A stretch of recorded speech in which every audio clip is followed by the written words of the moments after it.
ಸಿಂಹರಾಶಿ ಮಾನಸಿಕವಾಗಿ ಒಂದು ರೀತಿಯಲ್ಲಿ ಕಠಿಣವಾದಂತಹ ನಿರ್ಧಾರ, ಬೇರೆಯವರ ಜೊತೆಯಲ್ಲಿ ಹೊಂದಾಣಿಕೆ ಮಾಡಿಕೊಳ್ಬೇಕು ಅನ್ನುವಂತಹ ವಿಚಾರದಲ್ಲಿ ವೈಫಲ್ಯವೇ, ಅಂದರೆ ಮನಸ್ಸು ರಾಜಿಯಾಗೋದಕ್ಕೆ ಒಪ್ಪದೇ ಇರತಕ್ಕಂಥದ್ದಾಗುತ್ತೆ.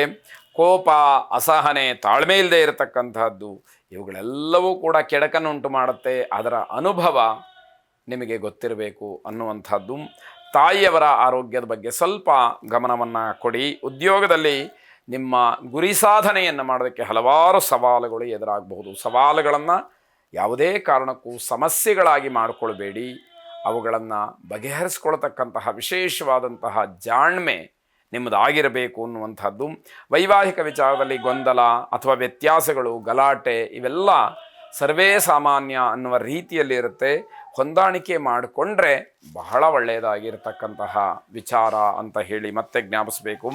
ಅಹಂಭಾವದ ಕಾರಣದಿಂದ ತುಂಬ ಸಮಸ್ಯೆಗಳಾಗತ್ತೆ. ಅಂದರೆ ನನ್ನ ಬಿಟ್ಟರೆ ಇನ್ಯಾರೂ ಇಲ್ಲ, ನಾನು ಹೇಳಿದ್ದೇ ಎಲ್ಲವೂ ಸರಿ, ಎಲ್ಲರೂ ನನ್ನ ಮಾತನ್ನೇ ಕೇಳಬೇಕು, ನನ್ನ ಮಾರ್ಗವನ್ನೇ ಅನುಸರಿಸಬೇಕು ಅನ್ನುವಂತಹ ಒಂದು ಧೋರಣೆಯ ಭಾವನೆ ನಿಮಗೆ ಅಷ್ಟೊಂದು ಶುಭವಲ್ಲ ಅಂತ ಹೇಳಿ ಜ್ಞಾಪಿಸಬೇಕು. ಶ್ರೀ ಸೂಕ್ತ ಮಂತ್ರಗಳನ್ನು ಶ್ರವಣ ಮಾಡಿ ಶುಭವಾಗಿ. ಕನ್ಯಾ ರಾಶಿ ಸ್ವಂತ ಉದ್ದಿಮೆಯನ್ನು ಮಾಡ್ತಕ್ಕಂಥವ್ರಿಗೆ ಈ ದಿವಸ ಚೆನ್ನಾಗಿದೆ ಅಂತ ಹೇಳಬೇಕು. ಜೊತೆಗೆ ನಿಮ್ಮ ಆದಾಯದ ಮೂಲಗಳು ಕೂಡ ಗಟ್ಟಿಯಾಗ್ತಾ ಹೋಗುವಂಥದ್ದು. ನಿಮ್ಮ ವೃತ್ತಿಯಲ್ಲಿ ಕಿರಿಕಿರಿಯಾಗಿ ಸ್ವಲ್ಪ ಮಟ್ಟಿಗೆ ತೊಂದರೆ, ಅಡ್ಡಿ, ಆತಂಕಗಳೆಲ್ಲವೂ ಕೂಡ ನಿಮಗೆ ಕಾಡುವಂಥದ್ದಾಗತ್ತೆ. ಧನಾತ್ಮಕವಾದಂತಹ ಚಿಂತನೆ ಮಾತ್ರ ನಿಮಗೆ ಯಶಸ್ಸನ್ನು ಕೊಡುತ್ತೆ. ಏನೇ ಬರಲಿ ಇದು ಒಳ್ಳೆಯದಕ್ಕೆ ಆಗಿದ್ದು ಅನ್ನುವಂತಹ ಭಾವನೆ ಮನಸ್ಸಿನಲ್ಲಿ ಮೂಡಿಬಿಟ್ರೆ ಎಲ್ಲವೂ ಕೂಡ ಒಳಿತಾಗ್ತಾ ಹೋಗುತ್ತೆ ಅನ್ನುವಂಥದ್ದು. ಕೆಟ್ಟದಾದರೂ ಕೂಡ ನನ್ನ ಯಾವುದೋ ಮುಂದಿನ ಒಳ್ಳೆಯದಕ್ಕೋಸ್ಕರವಾಗಿ ಈಗ ಕೆಡಕಾಗಿದೆ ಅನ್ನುವಂಥದ್ದನ್ನು ಗಮನಿಸ್ಕೊಳ್ಳಿ. ಧನಾತ್ಮಕವಾದಂತಹ ಚಿಂತನೆಯಿಂದ ನಿಮಗೆ ಯಶಸ್ಸಿಗೆ ದಾರಿ ಆಗುತ್ತೆ ಅನ್ನುವಂಥದ್ದು.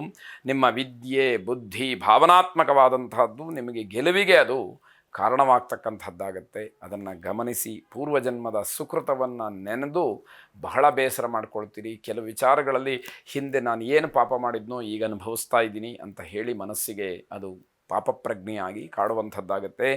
ಯೋಗ್ಯರಲ್ಲದೆ ಇರತಕ್ಕಂತಹ ವ್ಯಕ್ತಿಗಳ ಪರಿಚಯವಾಗುತ್ತೆ. ಅವರ ಜೊತೆಯಲ್ಲಿ ಅನಿವಾರ್ಯವಾಗಿ ಕೆಲಸ ಮಾಡುವಂಥದ್ದು, ವ್ಯವಹರಿಸಬೇಕಾದಂಥದ್ದು ಇರುತ್ತೆ, ಅಥವಾ ದಿವಸವನ್ನು ಕಳಿಬೇಕಾದಂಥದ್ದಿರುತ್ತೆ. ಆಗ ತುಂಬ ಬೇಸರ ಆಗುವಂಥದ್ದು. ಮೃತ್ಯುಂಜಯನನ್ನು ವಿಶೇಷವಾಗಿ ಪ್ರಾರ್ಥನೆ ಮಾಡಿ ಶುಭವಾಗಿ. ತುಲಾರಾಶಿ ಹೊಸ ಯೋಜನೆಯನ್ನು ಪ್ರಾರಂಭ ಮಾಡೋದಕ್ಕೆ ತುಂಬ ಅನುಕೂಲವಾಗಿರತಕ್ಕಂಥದ್ದು, ಜೊತೆಗೆ ಅವಕಾಶಗಳು ಹೆಚ್ಚಾಗಿ ಇರತಕ್ಕಂಥದ್ದಾಗತ್ತೆ. ಸ್ತ್ರೀಯರಿಗೆ ಆರೋಗ್ಯದಲ್ಲಿ ವ್ಯತ್ಯಾಸವಾಗುವಂತಹ ಸಾಧ್ಯತೆ ಹೆಚ್ಚಿದೆ, ಗಮನ ಇರಲಿ. ಮನೆ ಮತ್ತು ನಿವೇಶನ ಇದನ್ನು ಮಾರಾಟ ಮಾಡುವಂಥವ್ರಿಗೆ ಲಾಭ ಹೆಚ್ಚಾಗಿ ಸಿಕ್ಕುವಂಥದ್ದಾಗತ್ತೆ. ನೌಕರಿ ಅಥವಾ ವೃತ್ತಿಯಲ್ಲಿ ಹೊಸ ಆಹ್ವಾನಗಳು ಬರಬಹುದು ಅಂತ ಅರ್ಥ. ನಿಮ್ಮ ಮೂಲ ಉದ್ದೇಶ ಏನಿದೆಯೋ ಅದನ್ನು ತಲುಪೋದಕ್ಕೆ ಅವಕಾಶಗಳು ಸ್ವಲ್ಪ ಕಡಿಮೆ ಇರುತ್ತೆ.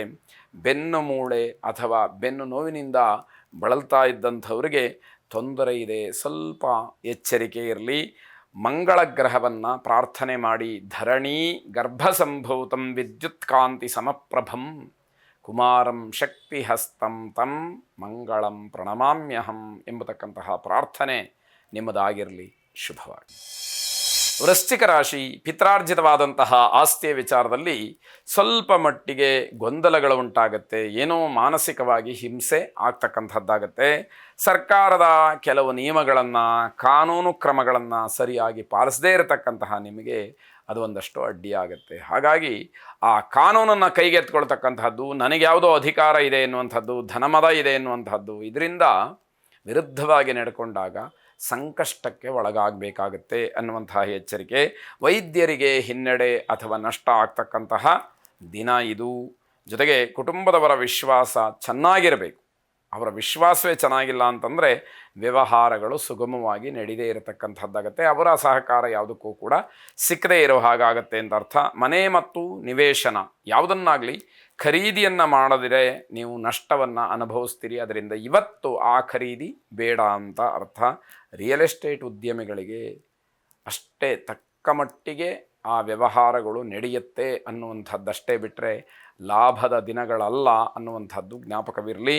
ಭೂವರಾಹ ಸ್ವಾಮಿಯನ್ನು ವಿಶೇಷವಾಗಿ ಪ್ರಾರ್ಥನೆ ಮಾಡಿ ಮುಂದೆ ಆಗಬೇಕಾದಂತಹ ವ್ಯವಹಾರಗಳ ಒಂದು ಶುಭ ಸೂಚನೆ ಎಂದು ನಿಮಗೆ ಸಿಕ್ಕಲಿ ಶುಭವಾಗಿ.